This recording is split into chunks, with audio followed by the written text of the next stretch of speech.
Okay. Good afternoon, ladies and gentlemen. My name is Vanessa Set. I am from Seychelles, and I will be your moderator for today. So welcome to the third day of SADC Youth Forum hosted by Mozambique. To start, allow me to invite our artist from Zimbabwe, Kelvin, to perform. Kelvin?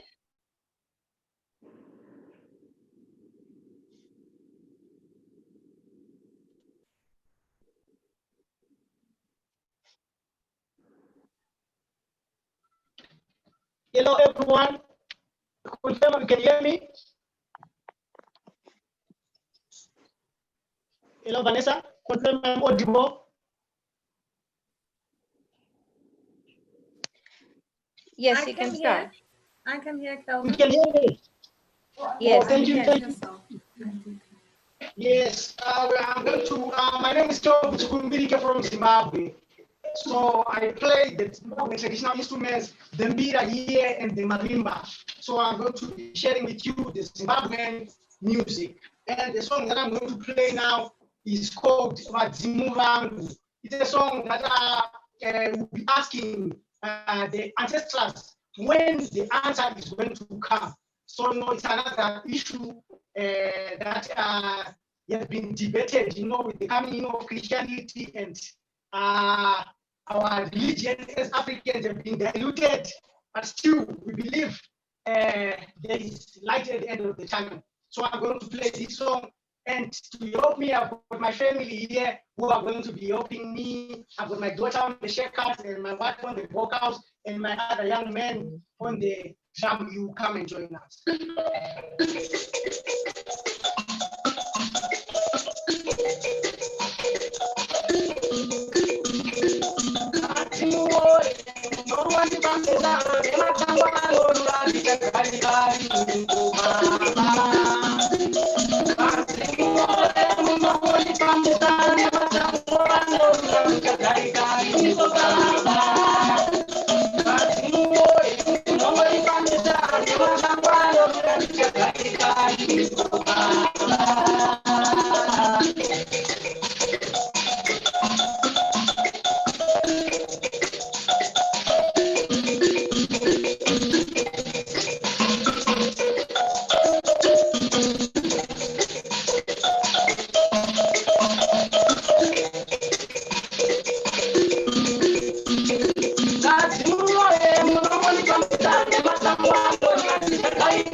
Thank you so much. For those who are just joining us, my name is Toby. I'm playing for you from Zimbabwe, and I've just played an instrument called mbira. It's about 1,000 years it has been played in Zimbabwe, and now I come back to another instrument called a marimba. It's common in almost many African countries, and I'm going to play for you a deep song called Nemam Sasa. Nemam Sasa just means you must prepare yourself, because the people in Zimbabwe used to survive through hunting. So when they go to hunting to different faraway places, they had to make a shelter for themselves so that they can be able to stay there, get their food before they come back home. So that shelter was supposed to be made before the sunset. So it's just a song which emphasizes that you should be ready in everything that you do. You should prepare yourself in time so that you won't be in a rush when you do your things. Okay? I hope you enjoy this song. It's called Nemam Sasa.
That's my family here from Zimbabwe. My name is Tom Nyambila, and we are giving music from Zimbabwe. Now I'm back on the Mbila to give you another song. We're going to give you a song called Erina. So this song is a song that was written by the Tirikoti family, and it's a song that describes the story of a daughter who went to get water from a well in the afternoon, and she disappeared, and the family could not see the daughter. So it's a song that is a tragedy, and it's based on a true story. But however, we love the lyrics, we love the tempo, we love the power of the song. So we're going to play the song from the Tirikoti family.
Thank you very much, Calvin. That was a lovely performance, and your family.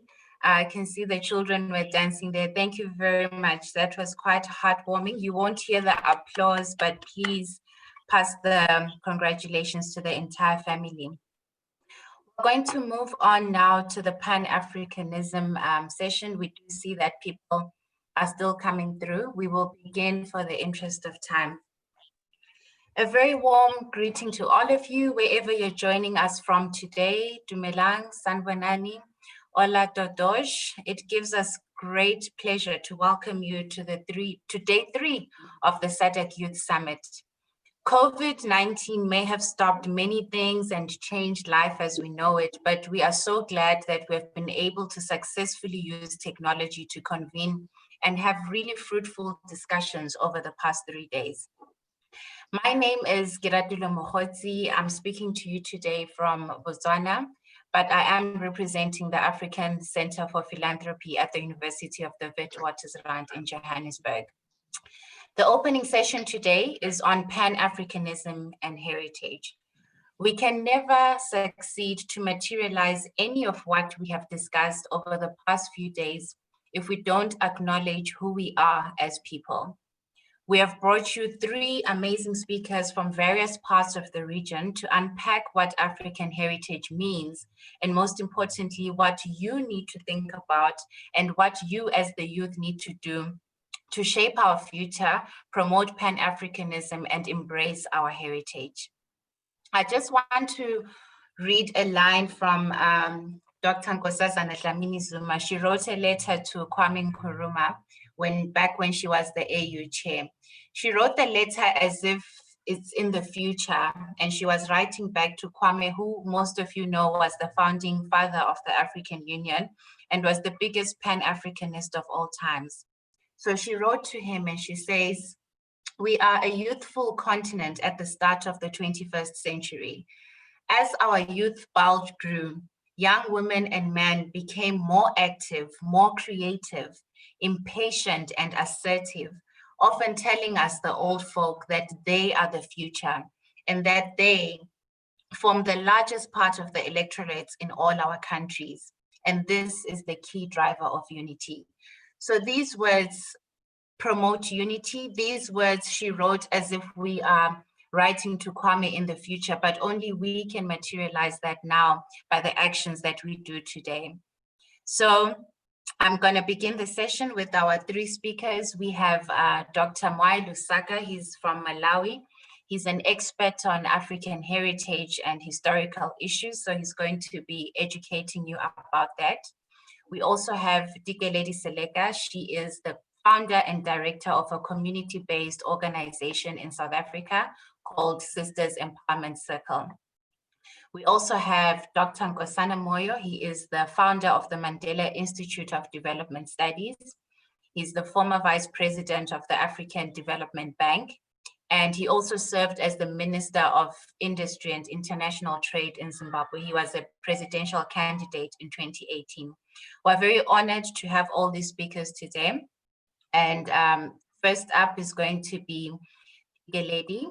Dikeledi is going to tell us about Pan-Africanism and what it means to her and what it should mean to you. Dikeledi.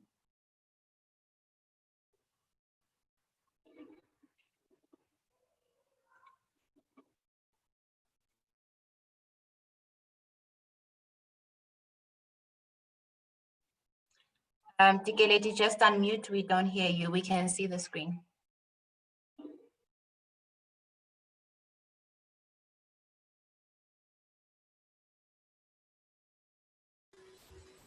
There we go. You can go ahead. We can hear you. Thank you.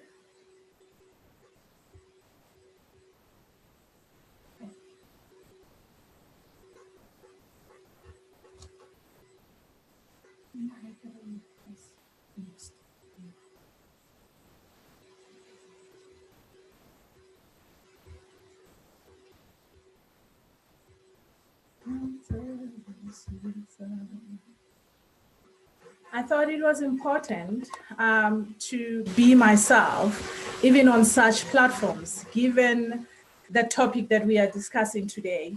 Thank you. Hi, everybody. I am Dikeledi Seleka from South Africa. Proud Motswana girl. Wana mmala sibilo, wana tlhogo e ntshonyana, Motswana modidi o matepe. And the reason I'm doing this is to show that we've got to be proud of who we are. We've got to hold our identity high and never shy away from who we are, regardless of the platform you are on, regardless of who is watching, regardless of where you are. Remain yourself, never be ashamed of who you are, because it is who you are that people will buy. It is not what we aspire to be or what we present ourselves to be, but it's who we are that will come out and people get to see, because that is the originality. And talking of who we are, I think it's important that in order for one to be able to move forward, you've got to know and understand your history, but use your history to inform your way forward. Not for you to use it as an excuse or get stuck, but use it to inform you, to inform your next step and your next action. Based on that, it's important that we understand, my understanding and my take is that colonization taught us that Blacks were not good enough. It taught us that Africa was not good enough. Blacks could never do anything good. They could never achieve anything.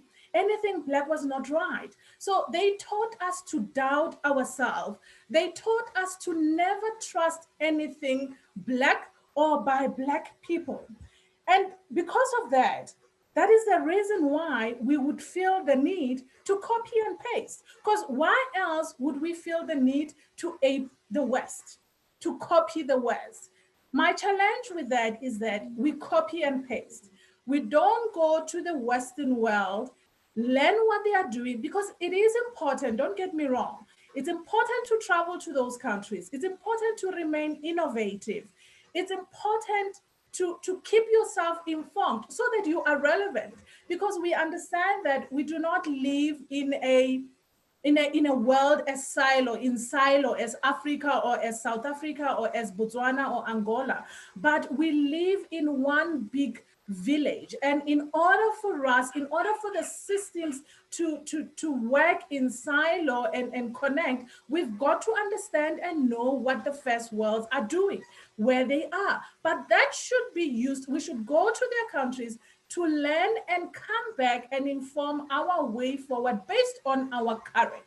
We shouldn't go to those countries to go and copy what they are doing and come and paste it in our own country. And if we were not doing, if we were not believing that we are second-class citizens, as we were tagged in South Africa back in the 1900s, 18th century, when the colonizers arrived in South Africa, we wouldn't be feeling the need to copy and paste. And I was reading one book. He depicts very clearly that the hegemonic powers, and which is why I'm saying it's not wrong to learn from other countries. We have to learn, we have to inform ourselves from them. But one thing we have to be cognizant of is that hegemonic powers, they control the value and input or priorities of the culture, because they are the rulers. He who holds the money controls direction, rules direction. So it's almost right that we learn from the West, we follow the West, but at the same time, it doesn't mean we should forget who we are and be ashamed of who we are, sort of feel the need to erase our own identity to fit in with who the world is or who the West says we are. And China and Japan, my fellow Africans, has actually proven that we can defy the notion that because they hold the hegemonic power, they control the culture, and therefore everyone must adjust to their culture. I say China and Japan defied that because China is one country that continues to hold its culture. They continue to hold their values and who they are, and yet their economy is growing. Their economy continues to grow. Japan is one of the world performing economies in the world. They're actually in the top 10, if I'm not mistaken. So that proves that in order to claim a position in the economy or wherever, it doesn't mean you have to forget who you are. You have to stop speaking Setswana, like me being Dikeledi. You have to stop greeting people on the streets when you meet people in the streets, because it's uncivilized, as we quoted, we Africans. So my message really is saying that we've got to be very, very proud of who we are. And to link to that, our forefathers fought for Africans, their fight back in the 1920s when Egypt got its first independence. They fought for African people, for Black people to also live. They fought to say that we too, as Black people, deserve to live. We can't be suffocated. We are humans. And I am proud to say that they fought a good fight, and I believed they achieved it. And I say they achieved it because how many years later, so many African countries today got their liberation, with South Africa being the baby in getting their liberation back in 1994. So it shows that they fought a good fight. But in that, we still have a long way to go as African youth. We are far from achieving who we are meant to be.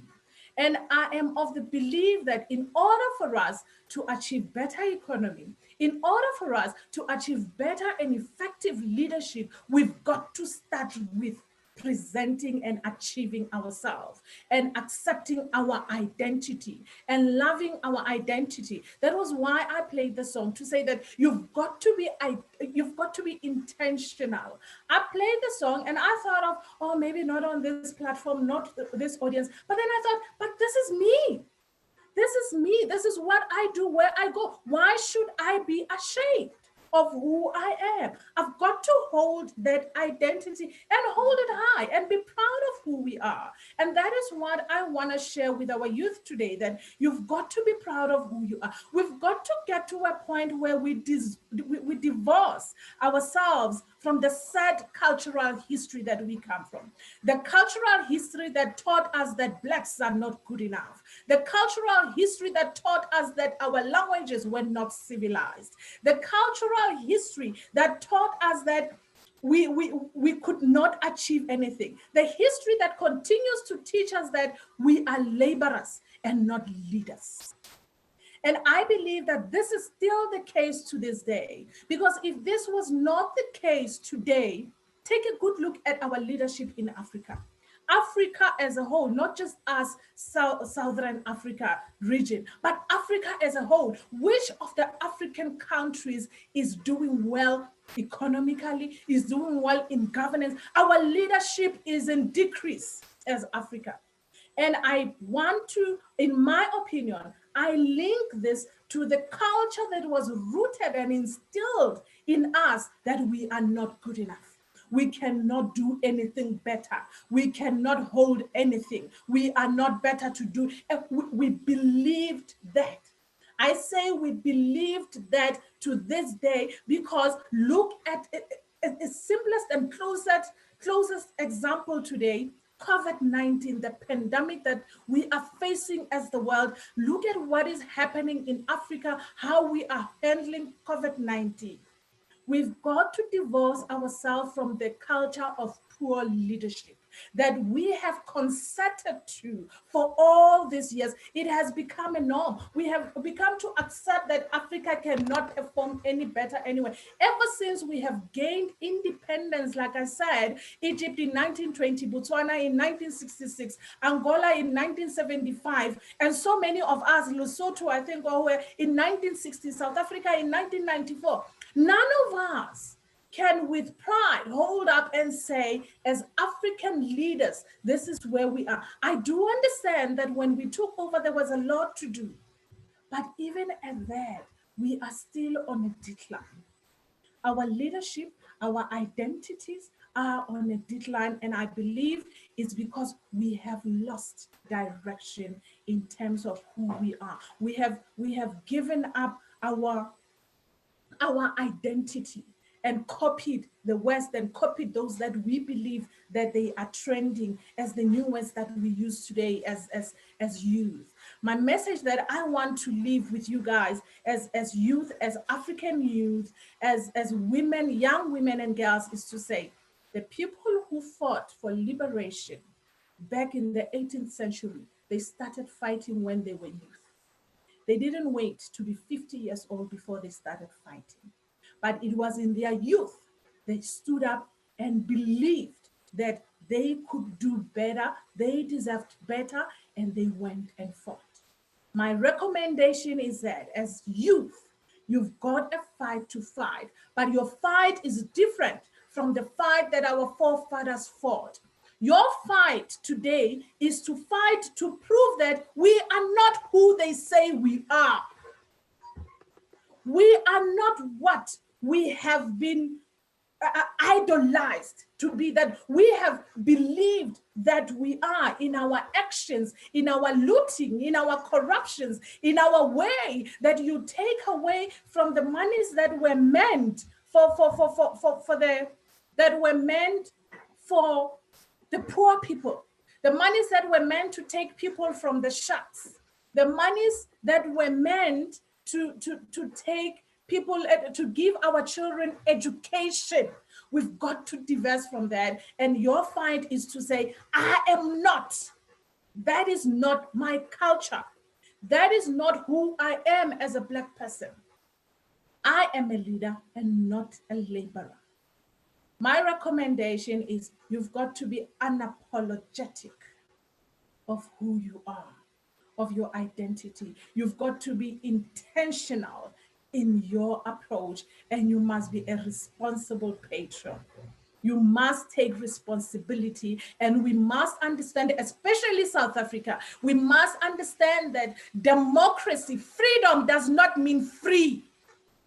And do not confuse rights and freedom with lack of accountability. You've got to divorce yourself from that and understand that you can't trade accountability for loyalty. Want to be loyal to certain people or to parties or to certain standards and leave accountability behind. Embrace your Africanness. Embrace who you are. Embrace your language. That's my message to everyone today. I thank you so much. Thank you. Thank you so much, Dikeledi. I wrote a quote here. You said, I am a leader and not a laborer. We must be apologetic and intentional about how we move forward. Do not accept the definitions that you get from outside, but be very intentional about how you move forward. So please, everyone, you can feel free to share your questions and comments for Dikeledi on the Q&A box. We are fixing the chat issue. We've seen that some of you are trying to send chats there. So that's being attended to. As soon as it goes live, you're able to also share your chats there. But in the meantime, I'd like to welcome Dr. Nkosana Moyo, who is the founder of the Mandela Institute of Development Studies. As I mentioned, he's also a former minister and a presidential candidate. He's very passionate about African issues, and he's going to tell us specifically on the economic aspects and what we as young people should be doing and thinking about. Dr. Moyo, if you can just unmute. Thank you very much, Keratilo, and thank you for the youth of the continent for creating the opportunity for us to share a few thoughts. I'm not just going to talk about the economy. I want actually to build on what Dikeledi just said. So Dikeledi, I think, is very convincingly, I would like to think, articulated why we must be proud of our heritage. But I think what is absolutely pivotal for us to unpack is how we get there. How do we, given the history and our current circumstances, get to a point where young people feel proud to re-embrace our heritage? And I think this is such an important issue that until we understand it, we can say and speak about heritage all we like, we'll never get it done. And lessons are really important on this issue. If you look at the relationship of Japan and China and the Eastern world generally with the global community, you'll begin to understand something. China and Japan, to just take those two, they've never preached to anybody about their heritage. They don't go on and preach about their heritage. How have they done this? They've done this through performance. They've firstly focused on regaining their credibility in order for the world to respect them.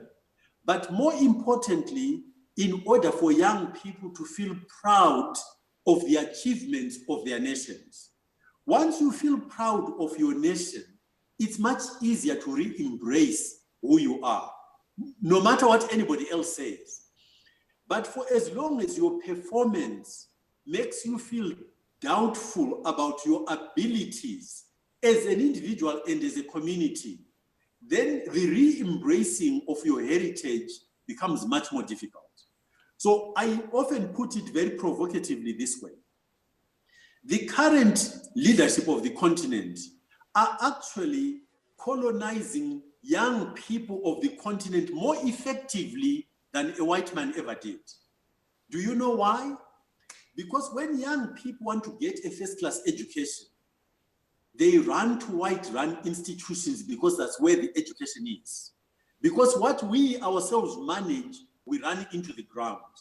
When families with money want to send a member of their family to hospital, the only place that they can have reasonable confidence that a good job will be done is white-run institutions. Until we really understand this and begin to address running our own institutions properly to give us credibility and a sense of self-worth, we won't get what Dikeledi is saying done. It will not be possible. So delivery, performance, meritocracy, us running our countries and our economies and our institutions properly has to be the starting point. Once you get that done, regaining self-confidence becomes much easier. So understand professionalism and the delivering. When you get onto a plane as a pilot, you cannot fly it any other way other than the way it should be done in order for people to have confidence to get into it. When you are a doctor, medical doctor, don't do it any other way except for your patients to get confidence and refer other people to you. That's how it works. So our leaders need to understand, but your role as young people is to also to understand that your choice of who leads our nations is critical in order to get this journey undertaken properly. You've got the numbers. There is no African country whose leadership can be chosen without you determining it if you chose to, because you've got the numbers to get it done. There is no election whose outcome cannot be determined by young people. So very provocatively, everything that is not working on the continent today is your fault as young people, because you've got the numbers. Society is majoritarian by definition. If you get your act together, you'll get the right leadership and our countries will begin to do well. So let me leave that one at that. The Geled is spot on, but we have to answer the question, how to get it done. Why we should do it should be obvious to me. How we get it done is not so obvious, and we often think we can preach our way into getting it done. No, we cannot. We have to demonstrate through delivery, through performance, the same way that Japan and China have done it. The world has not embraced these countries because they love them. They have embraced them because there is no choice, because of what they've been able to demonstrate through running their countries. So let's leave that at that. Second issue, again, which I would like to think should be self-evident. Numbers count. Why is Pan-Africanism so important? We, as a continent, demonstrated why Pan-Africanism is important when we fought for liberation. Our leaders at the time understood that no African country should consider itself free until the whole continent is free. That's why the struggle went all the way until South Africa was free, in order to make sure that we used our numbers as leverage to deliver on that mission. Where we are failing today is to understand that economic freedom requires exactly the same mental framework. We talk very glibly about Africa, we talk about China, we talk about India and Russia and Brazil. Often when we use these comparisons, we forget that Africa is 54 countries and a very tiny individual economies, until we realize there is a need to create one Pan-African economy of scale. We'll never be able to compete. That is why the EU exists today, is to create a domestic economy of scale, which you can use as a trampoline in order to then take on the rest of the world, both in terms of competition and in terms of refining your own products on this bigger domestic market. This, again, I can assure you, until the leaders of the day get it, Africa can preach all it wants about, oh, in trade, we want to be treated fairly and all of these things. The world does not treat you fairly. The world reacts to your competitive leverage. When you competitively able to counteract what the world does, then the world listens to you. So Pan-Africanism, in order to achieve economies of scale, is pivotal on our journey to achieve that. Develop a domestic market to reduce unit costs of our products, and then a launch pad for taking on the global market in economics. These two things, in my humble opinion, are self-evident. And I would like young people to really internalize them and understand. Heritage is important, but you can only regain it through demonstrating credibility by delivery. And secondly, numbers count at two levels. You as young people are the majority, and therefore the selection of leadership on our continent to achieve quality and merit is in your hands. And secondly, competitively, in terms of global dynamics of economies, numbers also count. Let's develop an African singular economy of scale, which we can then use to compete with the rest of the world. Thank you very much. Thank you so much, Dr. Moyo. I would like to go back to Nkosazana's letter. She says that we are a youthful continent. We have strength in numbers because most of our people are in the youthful bracket. So Dr. Moyo has just emphasized that anything that's not going right today, it's our fault because of who we select to be in power. And even the way that our own minds operate. When you take your children to school, take them to a hospital, we are still going to those white institutions because there's no trust and delivery from ourselves. So we really like that, Dr. Moyo, that whoever you are, whatever job you do out there, to do it credibly, to do it well, so that you can get more people coming to you and you can get more business for yourself and we can support each other as Africans. So thank you very much for that. The chat is on. Please do send your questions and comments for both Dr. Moyo and Dikeledi, who have just spoken now. We will attend to them at the end of the session. But before we close off, we have one more speaker. That's Dr. Lusaka from Malawi. He is an African heritage and history expert. So he's going to tell you what heritage means and give you some more perspective on our history. Mwai, please unmute yourself and welcome.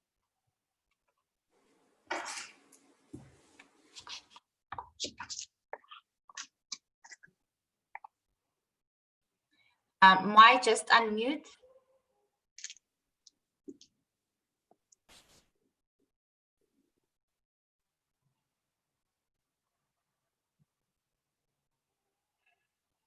Okay, press the unmute or accept. I'm trying to unmute you as well.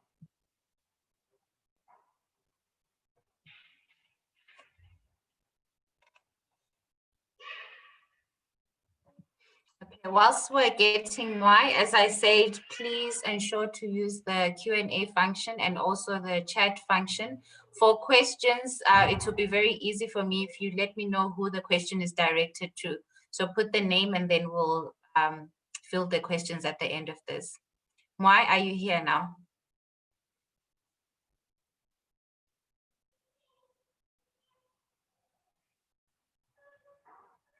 Mwai?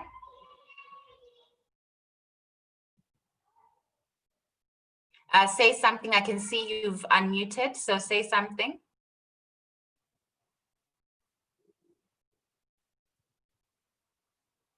Okay. All right. We seem to be having technical issues with Mwai, but we will proceed. Mwai, if you do connect, just say so, then we'll come back to it. So I think in the meantime, I'll take some questions for Dikeledi and Dr. Moyo. This one is probably for you, Dikeledi. Why is it our natural hairstyles and African print clothes are declared unprofessional in the office work? Is it proper because all that matters is to be decent and modest? Why is it our natural hair and African clothes are not professional in the office space? The next question is for, sorry, let me just go to the top. Okay, this is not a question, it's an issue. It's a comment that on the issue of COVID, we do have solutions from Africa, but these are not being noticed. Why is it African solutions are not being noticed? And then Dr. Moyo, looking at the fact that our education systems make us banks of information and not people who will think, I think to some extent it has added to the dormance and passivity. How can the education system be used for liberation of Africa? So that one is for you, Dr. Moyo. Let's take one more. This is from Buki Dlamini. I'd like to ask why we feel the need to learn development from Western countries. Why should we measure our development using their yardstick? I wonder if you're speaking about that junk status, Buki. So I will allow Dikeledi and Nkosana to answer that. Let's answer those questions from now. Dikeledi, let's start with you. Okay, thank you for the question, Sipiwe Nkosi. And I think it's a good question. And I think it goes back to what we have accepted and what history has taught us, that we follow. There is a sort of a tradition that we seem to follow and processes that are put in place, whether in workplace or in our everyday life. It's sort of a systematic way. And also it talks to companies or private sector companies that are not embracing the diversity of Africa, that are not accepting who we are as Africans. Because if you truly embrace who we are and embrace the diversity, you would not just embrace it in words in South Africa with the triple BEEs or by appointing people to positions, yet you don't give them the power to support the status name that they are holding. It's part of that. They say we empower people, we support transformation, but then you get arguments such as this, that, oh yeah, we can have a Black woman as a leader, but no, you can't wear your African print. I think that shows us that there is still a whole lot of work that needs to be done, that we all have to put in the work. And it's a matter of approach. There are things that we should not be living in a society where we accept the status quo as it is.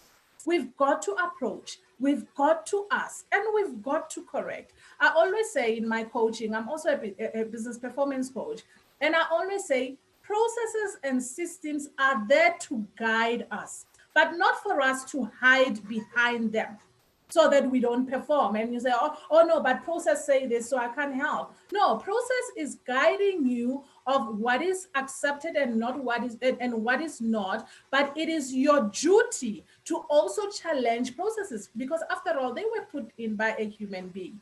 So for me, I don't accept that there is an office that would tell me that I shouldn't wear my African print, or I shouldn't wear my natural hair as it is. But also at the same time, it's important that we are also responsible in our approach. We are responsible in how we do things. We are responsible in as much as we say, know how you approach matters, know how to what level you take things. You know, in South Africa, we once had a fight over natural hair. There were schools that were saying children shouldn't come with natural hair. And everyone fought. I was part of those people who disagree that children should be allowed. I mean, this is who I am. Why should I feel the need to go and straighten my hair in order for me to fit in?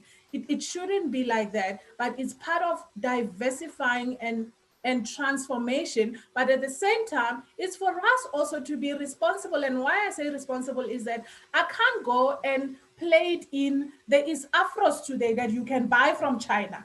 And then I plait it in Iba Afro, and then it sits here. And then I go to school and say, but this is my Afro hair.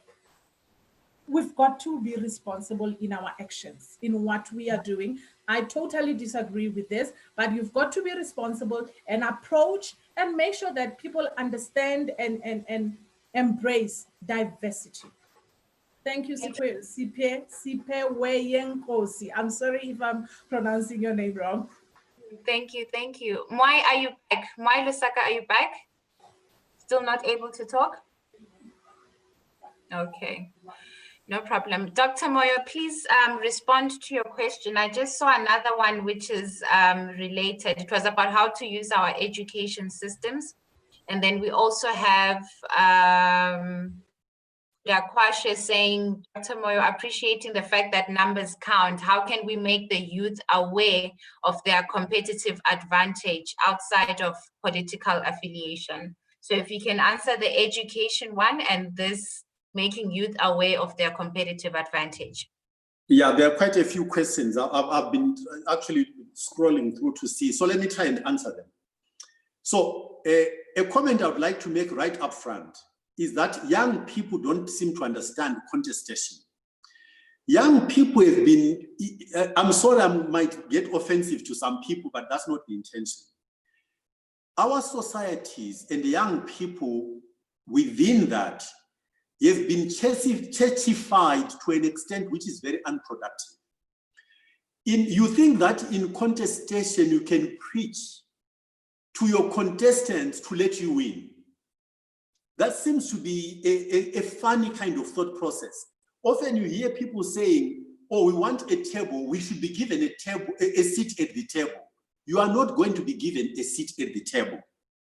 You've got the numbers to create your own table. And until you really understand this, you are not going to win. Because you're just going to get used and be led around the block, but you will never get what it is you should be getting because you don't understand you are in a contest. And in a contest, idioms teach you a lot. There is an English idiom which says, all is fair in war and love. Understand this. And even in elections, a lot of Zimbabweans will often say, oh, how can we win when we're being cheated? I say, you need to get smarter than the other side in order for you to make it very difficult for them to cheat. You can't persuade them not to cheat. It will never work. You have to outsmart them and stop them cheating. So this is a very generic, almost like backdrop to me going to answer some of the questions more specifically. Chibiru, I think it sounds like a Zimbabwe Mitch. He says, how can the youth have a voice in the face of brutality? In many ways, I've just addressed this issue. People are going to stop you because imagine a hyena and a lion fighting for the same kill. And the lion or the hyena saying to the other one, be nice to me. It does not exist. So young people, you've got the tools, you've got the exposure, you've got the networks. Use them to outsmart the older people. Don't think they're going to be nice to you and make room for you. It's not going to happen. And again, I want to use analogies. You have got all sorts of nice rules about how we shouldn't cheat, we shouldn't use drugs, even up to the Olympics today. You know that there is always mechanisms to try and catch people who will continue to try and cheat in order to win. Football matches, it happens everywhere. Whenever a human being is contesting, they will pull all the tricks to try and win. Understand this. And therefore, it's up to you to figure out how to outsmart them and stop them in their tracks so that you can win. Please understand. Education. Our education is supposed to be help us to carry useless information. I'm a product of that education. My argument is that the key elements of education are reading, counting, and writing. Once you've got those tools, I don't care what the intention, the original intention of the one who educated you was. You now have got the tools to turn that education into something that can work for you. So if it doesn't, you need to stop pointing fingers and blame yourself for failing to use these fundamental building blocks to make the education work for you. So it's your fault, not what was intended. Yes, what was intended was for something else. Now understand that context and grab the opportunity and the tools and use them against the original intention. Okay? It can be done. It's not impossible. Development from Western countries. Development is development. It's development in order to better the quality of life of your society. So whatever tools you can learn and whoever from is totally irrelevant.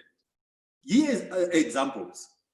China and Japan send their students to the Western world, hordes of them to the Western world. India does the same. So you can't deprive yourself of learning from other people. What is key though is, do you have a plan of how to use that education or not? When you learn from somebody, it does not mean that you then just copy blindly what they did in different circumstances. You have to take it and then apply it to your circumstances. Again, it can be done. So learning from other people. In fact, let me go back to something that the lady said. The Western world was very, very effective in colonizing us and making us not have confidence in our heritage. Once you really understand how effective this was, you have to respect it in order to learn from it. But if your attitude is just to rebel, you also deprive yourself the opportunity to learn from it, to understand the intention, to see how effective it has been, and then figure out how to counter it. So learning from other people is totally in order. But Olile, how do we buy African? How do we get Africa to promote its own products and services? We do it through delivering quality. If I am using money that I've worked hard for, I am going to buy quality no matter where it comes from. So if you want me to buy from you, you have to give me quality for my money. Whether you're offering me services or goods, it has to be the same. The minute we do that, this thing will go away. It will not be an issue. But if you want me to use hard-earned cash to buy inferior services and products, I'm not going to do it. Simple. So let's offer good quality products and services, and this will be solved. Moses, practical steps to solve our problems. You were very specific. You talked about the economy, but I want to raise your question to a higher level. Our problems generically. You will never get away from the simple answer. The quality of our leadership is the answer to solving our problems. For as long as you young people are prepared to be led by inferior leadership, your problems are not going to be solved. Let me very provocatively, and excuse me, South Africans who are on this call, I'm going to be totally undiplomatic. I often asked people, so South Africa is part of the BRICS countries, right? So Brazil, Russia, India, South Africa, who have I missed out? Whatever it is. Now, I often ask the question, imagine at the time when President Zuma was president, him sitting at a table of just heads of states of those countries, Putin, the Brazilian prime minister, the Indian prime minister, all of these people sitting at that table, and you have chosen to be represented by Jacob Zuma. And you are expecting him to be able to protect your interests at that table and negotiate deals that a sophisticated way understands that these other people are going to be trying to take him for a ride. Really? Once you really understand this, don't personalize, don't get emotional, but you cannot afford to be represented by third-rate leadership and expect to solve any of your problems. Understand this and implement it every time you've got an opportunity to elect a councillor, a parliamentarian, a head of state. Always remind yourself, you are now choosing somebody to play at the top level globally to represent your interests. What does this person look like? Okay. Thank you, Dr. Moyo. We're actually coming to the end, but really we're really encouraged by your comments, by your questions. We can feel the spirit. I would like to ask our speakers to give their closing thoughts. After this, there is a session on education, another session on health and COVID-19, and a session on entrepreneurship. So we need to close off from here and move to those sessions. But before we do that, some closing words from our speakers. Dikeledi, your last words to our youth. 1 minute. Okay, unmuted, there I am. Thank you so much, everyone, and for the questions, Dr. Moyo. Mwai, sorry, we never got to hear you. From my side, they say a word is enough for people someone who has ears. And I think we've said a mouthful, and like Dr. Moyo said, we can talk about it. We can have platforms and put all these beautiful words, but at the end of the day, it's the actions, it's the performance. And I totally agree with him.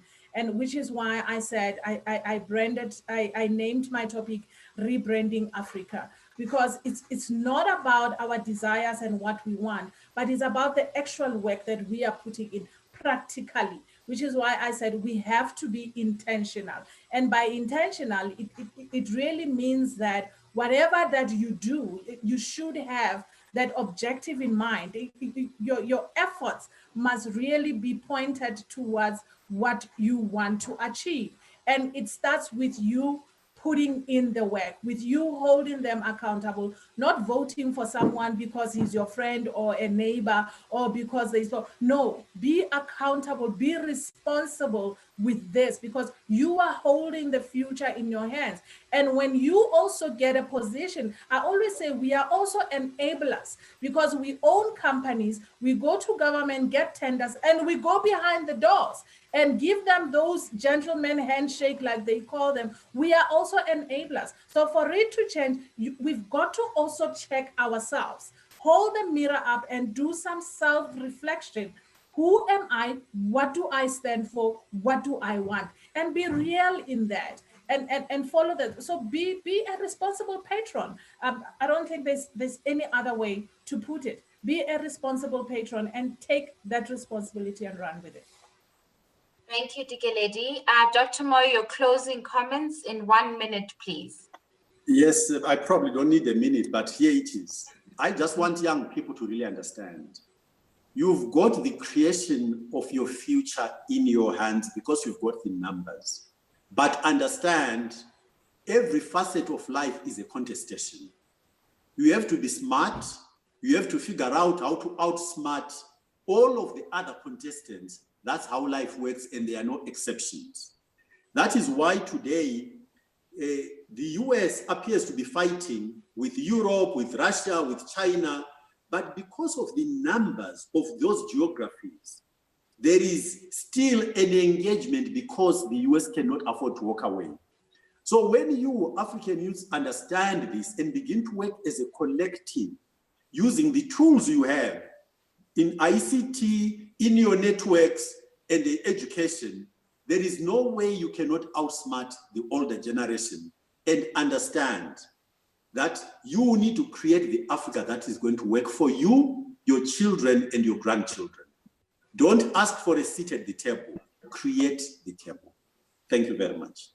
Thank you. Thank you very much to both our speakers. This was wonderful. So people are asking for your contacts and all your details. What I can say is that the video is public, so you are all going to receive this presentation on YouTube and all the platforms. But for now, we have run out of time, everyone. There is still a session for entrepreneurship for health and education happening from 2 o'clock to 3 o'clock. At 3 o'clock, please come back to this link for the closing ceremony. So the same link that you used to come here now, you need to come back at 3 o'clock for the closing ceremony. Thank you so much, everyone. Enjoy your next session. We'll see you again at 3 o'clock.